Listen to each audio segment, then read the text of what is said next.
एक दिन जो मालकिन होती है वो अचानक उसके पास जाती है, और एक दिन क्या वो हर दिन उसको खाना देने तो जाती ही थी, लेकिन जब उसके पास जाती है तो पता चलता है कि खेत में धान की रोपाई होने की तैयारी चल रही थी। तो चारों तरफ पानी था और वो पानी में ही काम कर रहा था, और पानी में काम करते करते जब उसकी मालकिन आवाज़ लगाती है कि अनिल खाना खा लो, लेकिन उसको सुनाई नहीं पड़ता है, तो पास में चली जाती है जो नाली बनी हुई थी। उस नाली पर जाते जाते कैसे भी करके उसका पैर फिसल जाता है, और जैसे पैर फिसलता है तो अनिल पास में ही था, तो जैसे वो देखता है तो वो दौड़ा भागा उसके पास आता है और आने के बाद उसको उठाता है। जब उसको उठाने लगता है तो कहीं ना कहीं उसको कुछ कुछ जो था वो अलग हो जाता है। जो अनिल था उसके शरीर को जब छूता है तो वो कुछ और सी सिरहंसी पैदा हो जाती है उसके शरीर में। जो मालकिन होती है वो भी कुछ अलग सोचने लगती है। उसके बाद फिर यहाँ से कुछ अलग हो जाता है। वो वहाँ से तुरंत दोनों लोग घर आते हैं, और घर आने के बाद कपड़े चेंज करते हैं, और फिर उनके साथ जो मालकिन थी उसकी कमर में चोट लग जाती है, और उस चोट में जब वो मूव लगाता है तो फिर यहाँ से नया खेला बन जाता है। दोनों आपस में फिजिकल हो जाते हैं, कहीं ना कहीं दो शरीरों की टचिंग थी, और फिर दोनों संबंध बनाने लगते हैं। ये बात जब उसकी बेटी को पता चलती है तो बेटी भी कहीं ना कहीं उसके ऊपर इतना प्रेशर करती है कि फिर अंत में इस कहानी में एक ऐसा मोड़ आता है कि इस कहानी को जिसने सुना था वो दंग रह गया था। तो क्या हुआ था इस कहानी में वो जानेंगे इस वीडियो के माध्यम से। तो आप इस कहानी में अंत तक जरूर बने रहिएगा और घटना को समझेंगे, और आशा करते हैं कि आप अपनी फैमिली अपने परिजनों के साथ बेहद खुश होंगे, मस्त होंगे। तो वीडियो में आगे बढ़ने से पहले आपसे बस वही एक छोटी सी रिक्वेस्ट कि आप अगर हमारी आवाज़ को पहली बार सुन रहे हैं और हमारी वीडियो को पहली बार देख रहे हैं तो प्लीज़ चैनल को सब्सक्राइब जरूर कर लें, और वीडियो ज़रा सी भी अच्छी लगे तो एक लाइक जरूर कर दिया करें। और हमारे इस यूट्यूब मंच पर आपका बहुत बहुत स्वागत है। मैं आभार व्यक्त करता हूँ, आपको नमन करता हूँ आपके प्यार और सपोर्ट को। तो नमस्कार, आदाब, शास्त्रीय काल, मैं अजय कोहली।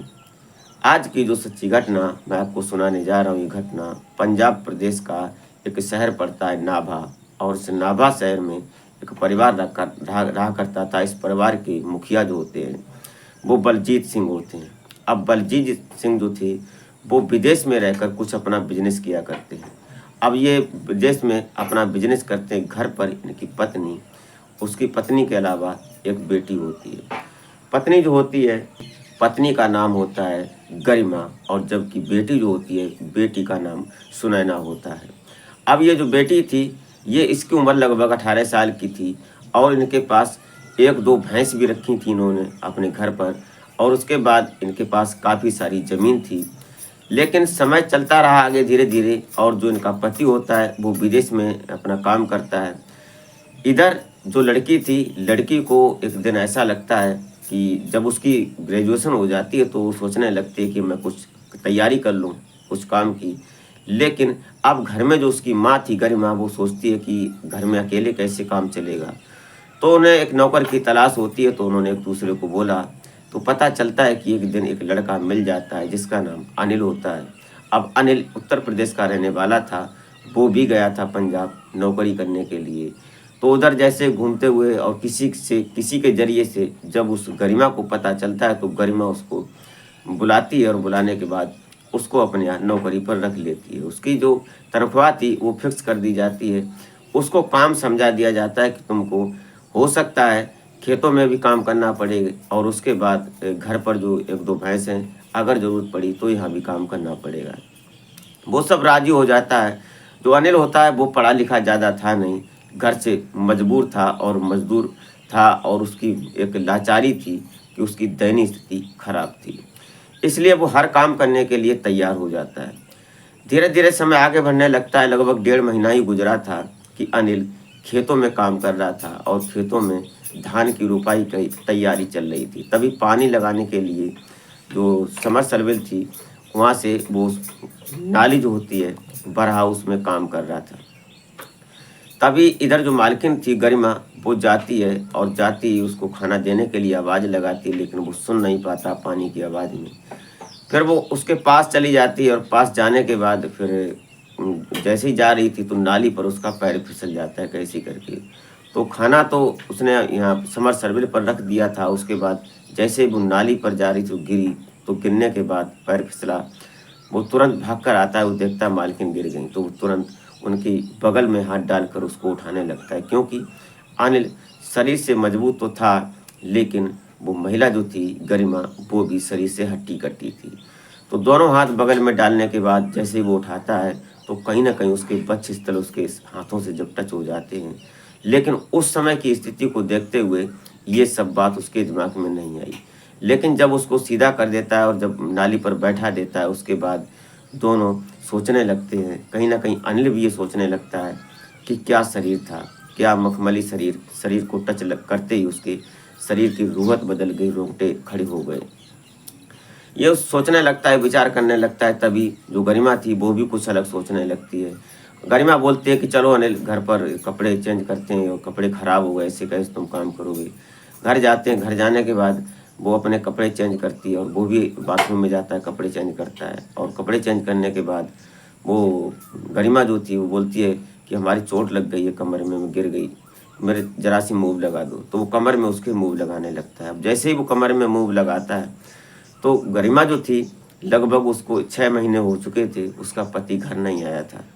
ये उसके जब स्पर्श महसूस करती है, तो कहीं ना कहीं उसके शरीर में सिरहन सी पैदा हो जाती है। वो सोचने लगती है कि कुछ हो जाए, और बस यहीं से सिलसिला ये शुरू हुआ।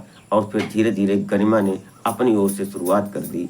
अनिल डर रहा था, लेकिन उसने सारी बात को समझाया कि तुम परेशान मत हो, कोई नहीं जानेगा। लेकिन गरिमा से अनिल ने कई बार कहा कि तुम्हारी बेटी आ जाएगी, फिर गड़बड़ हो जाएगा। लेकिन उसने कहा कि अभी तो वो स्कूल गई है। ये सिलसिला शुरू हुआ। उसके बाद फिर दोनों इंटीमेट हो जाते हैं, और फिर कहानी आगे बढ़ जाती है। ये कहानी 2-4 दिन चली। तब तक पता चलता है कि एक दिन जो बेटी थी सुनैना, वो स्कूल से आ गई, और ये दोनों कमरे में अपने साथ एक साथ इंटीमेट थे। अचानक जैसे ही वो सुनती है और देखती है, तो वो अपने स्कूल का बैग धीरे से रखती है और अपने कमरे में जाकर बैठ जाती है, और कमरे को बंद कर लेती है। तभी इधर वो पता चल जाता है, उसको महसूस होता है, सुनैना को भी और अनिल को भी, कि शायद बेटी आ गई है।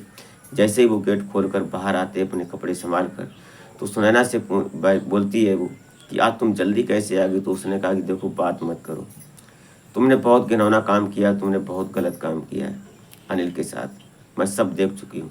इतना सुनते ही कहीं ना कहीं गरिमा के पैरों तले जमीन खिसक जाती है। वो डर जाती है कि अब क्या होगा। फिर उसने समझाने की कोशिश की, लेकिन जैसे वो समझा रही थी, तो कहीं ना कहीं जो उसकी बेटी थी, उसने उसे इसको गरिमा को, एक अपनी माँ को एक वादा लिया कि जो तुम करती हो वो मैं भी करूँगी, और नहीं तो मैं पिताजी को आज शाम को सारी बात बता दूंगी। अब ये अनिल जो था वो भी डर रहा था। उसने कहा कि कोई बात नहीं। लेकिन जब अगली रात होती है, तो कहीं ना कहीं जो उनकी बेटी थी सुनैना, वो भी उसके साथ इंटीमेट होती है। ये सिलसिला लगभग 6 महीने तक चलता है, क्योंकि इधर जो उसका पति था वो विदेश में था, बिजनेस करता था, और उधर से उसका वीज़ा 2 साल का होता था। अभी 1 साल गुजरा था, उसको आया नहीं था, और इधर इसने इतना बड़ा प्रोग्राम कर दिया कि जो बेटी थी सुनैना, वो कहीं ना कहीं प्रेग्नेंट हो जाती है।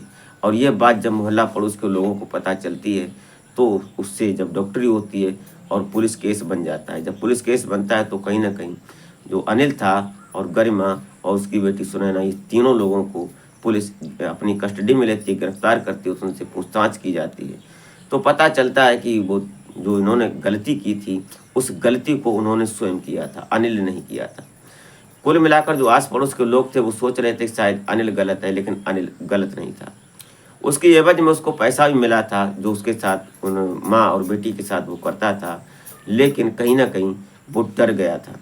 पुलिस ने इस बात को जब सुना, तो सुनने के बाद जब सुनैना से और गरिमा से पूछा, माँ और बेटी से पूछा, तो उन्होंने कहा कि इसकी कोई ज़बरदस्ती नहीं, इसने अपनी मर्जी से कोई बात नहीं की, इसमें हम दोनों की राजी है। और हमारी बेटी जो ये सुनैना है, ये अनिल से शादी करना चाहती है। इनका आपस में प्रेम संबंध है, इसमें कोई हस्तक्षेप करने की ज़रूरत नहीं है। जब ये बात पुलिस सुनती है, तो तीनों लोग बालिग थे, कोई इसमें किसी की जोर ज़बरदस्ती नहीं थी। तो उन्होंने बाइज्जत उनको घर भेज दिया, और घर भेजने के बाद जो वो सुनैना थी, उसकी बड़े प्यार से मंदिर में जाकर सुनैना की और अनिल की शादी करवा दी। और शादी करवा देने के बाद जो अनिल था वो अपनी दुल्हन को लेकर अपने यूपी में चला आता है। यहाँ आने के बाद कुछ समय यहाँ रहता है, फिर वो वहीं चला जाता है अपनी बीवी को साथ लेकर। अब एक साथ ही रहते हैं और वहाँ ज़्यादातर समय वो पंजाब नाभा में ही गुजारते हैं, कुछ समय यूपी में गुजारते हैं। हंसी खुशी सब चल रहा है और इधर जो उसकी पत्नी गरिमा थी, उसने अपने पति को फ़ोन कर ये बता दिया कि हमने बेटी की शादी कर दी, हमें लड़का अच्छा लगा और भी यूपी में शादी कर दी। कुल मिलाकर ये सही है, उनका जीवन सही चल रहा है। दोस्तों ये रही कहानी। इत्तेफाकन कुछ भी हो सकता है, किसी को कुछ पता नहीं होता है समय क्या करवा सकता है। दोस्तों इस कहानी को सुनने के बाद आप क्या सोचते हैं, अपनी राय कमेंट में ज़रूर दें और आप अपना और अपनों का ख्याल रखें। इसी के साथ मिलते हैं फिर नेक्स्ट वीडियो में। तब तक के लिए जय।